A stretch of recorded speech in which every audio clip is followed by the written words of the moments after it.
ज्ञान एक ऐसी चाबी है जो हमारे लिए सफलता के द्वार खोल देती है। इसीलिए हमें हमेशा ज्ञान अर्जित करते रहना चाहिए और साथ ही साथ जितना हम ज्ञान बांटेंगे उतना ही हमारे ज्ञान के भंडार में वृद्धि होती है।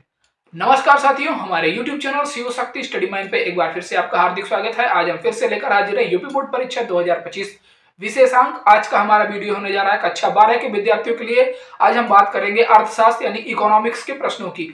आज हम आपसे 2, 3 और 5 नंबर वाले पूरे चैप्टर से जितने भी आपके इकोनॉमिक्स के चैप्टर से क्वेश्चन बनते हैं उनका निचोड़ लेकर हम हाजिर हुए हैं। आज हमारा पार्ट 1 वीडियो है। इस श्रृंखला के हम आपको 3 पार्ट देंगे और उसमें जितने क्वेश्चन आपको बताएंगे अगर आप उतने तैयार कर लेते हो तो 90% नंबर आपको ले आने से आपके बोर्ड एग्जाम में कोई नहीं रोक सकता है। हमारा टारगेट होगा 90% आपको पास कराना। इसके लिए आपको सिर्फ हमारे साथ बने रहना है। हमारे अर्थशास्त्र साइट के सारे वीडियोस आपको देखने हैं। 3 वीडियोस के माध्यम से हम आपको पूरा का पूरा अर्थशास्त्र समझाने का प्रयास करेंगे। यहाँ हम फर्स्ट पार्ट में कुछ 14-15 इंपॉर्टेंट क्वेश्चंस की बारे में डिस्कस करेंगे। ये आपके हर चैप्टर से हैं। 2 नंबर, 3 नंबर और 5 नंबर वाले क्वेश्चंस हैं। मोस्ट इंपॉर्टेंट क्वेश्चंस हैं क्योंकि हमने पिछले कई सालों के पैटर्न यूपी बोर्ड का देखकर उसके बाद इन क्वेश्चंस को यहाँ पर आपके लिए शॉर्टलिस्ट किया है और ये मोस्ट इंपॉर्टेंट है। इसमें वो क्वेश्चंस भी हैं जो इस बार संभावित हैं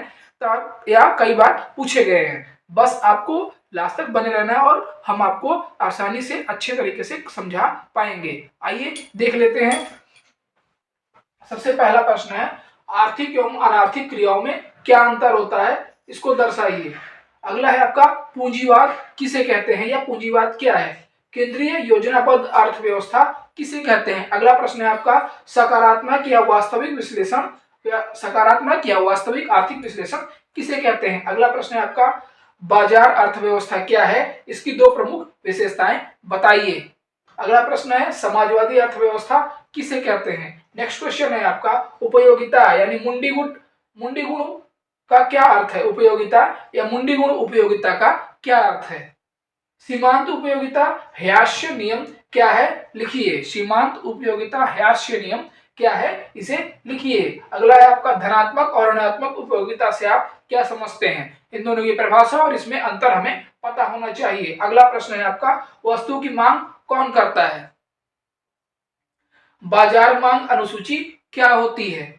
गणनात्मक उपयोगिता विश्लेषण क्या है, समझाइए। अगला प्रश्न है आपका मांग को प्रभावित करने वाले घटकों या तत्वों का वर्णन कीजिए। ये इंपॉर्टेंट क्वेश्चन है आपका लॉन्ग आंसर के लिए। 3 नंबर या 5 नंबर में ये पूछा जा सकता है।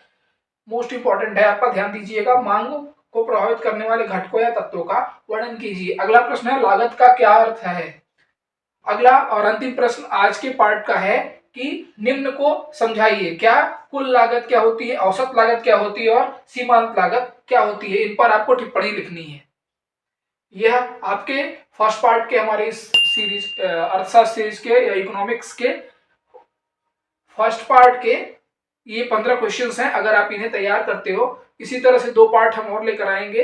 अगर आप इन सबको तैयार कर लेते हो तो आपको आसानी से आपकी आगामी बोर्ड परीक्षा में जो शुरू होने जा रही है आपको अच्छे नंबर मिलेंगे। 90% से अब आप स्कोर कर ले जाओगे। बस इतना ही अगर आप तैयार कर लेते हो तो ये आपके रिवीजन के लिए आप रिवीजन बूस्टर समझ सकते हो।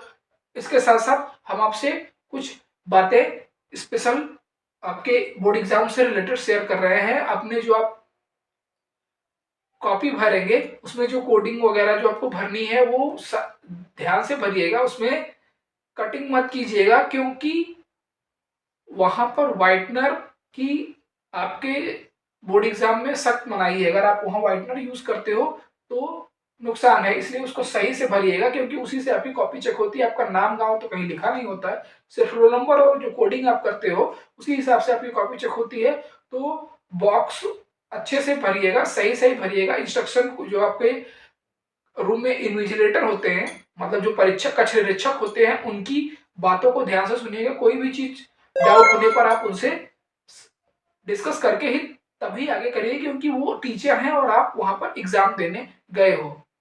ऐसा नहीं है कि आपको गलत बताएंगे। जो उन्हें नहीं पता होगा तो दूसरे से, अपने से सीनियर से पूछकर आपको सारी बातें बताएंगे। साथ ही साथ जब आप क्लास में एग्जाम देने बैठो तो अपने आसपास चेक कर लीजिए किसी प्रकार की कोई कागज या अनावश्यक वस्तु ना हो, जिससे आप बाद में आपको परेशानी का सामना करना पड़े। इस बात का भी विशेष आप ध्यान रखेंगे। एक बात और, आप नीली और काली पेन, कई स्टूडेंट्स का मैसेज आया सर हम नीली पेन यूज कर सकते हैं, काली पेन यूज कर सकते हैं, तो इसके लिए आपको बता दूं, आपको नीली और काली दोनों पेन आप बोर्ड एग्जाम में यूज कर सकते हैं, क्योंकि बोर्ड एग्जाम दोनों से अलाउ करता है। उसके अलावा आप ब्लैक स्केच का भी प्रयोग कर सकते हैं, ब्लैक या ब्लू स्केच का भी प्रयोग आप कर सकते हो। ब्लैक ब्लू पेन और उसकी ब्लैक ब्लू स्केच भी आप, स्केच पेन भी आप यूज कर सकते हो। पेंसिल का प्रयोग आप फिगर बनाने के लिए कर सकते हैं, और सब्जेक्ट्स में अगर आपको इस सब्जेक्ट में फिगर नहीं है, अर्थशास्त्र में तो फिगर है नहीं, बाकी सब्जेक्ट्स में आप अगर फिगर बनाने के लिए भी पेंसिल का प्रयोग आप कर सकते हो, पेंसिल भी यूज कर सकते हैं। और कई स्टूडेंट्स ये बताते हैं सर कॉपी कितनी बड़ी होती है, ऐसे तो हम आपको बता दें 32 पेज की आपको कॉपी मिलेगी, और आपको मोर देन इनफ पेजेस मिलते हैं, आप आसानी से अच्छे से क्वेश्चन कर पाओगे। आशा है आपको बात हमारी समझ में आ गई होगी। आज के लिए इतना ही दोस्तों।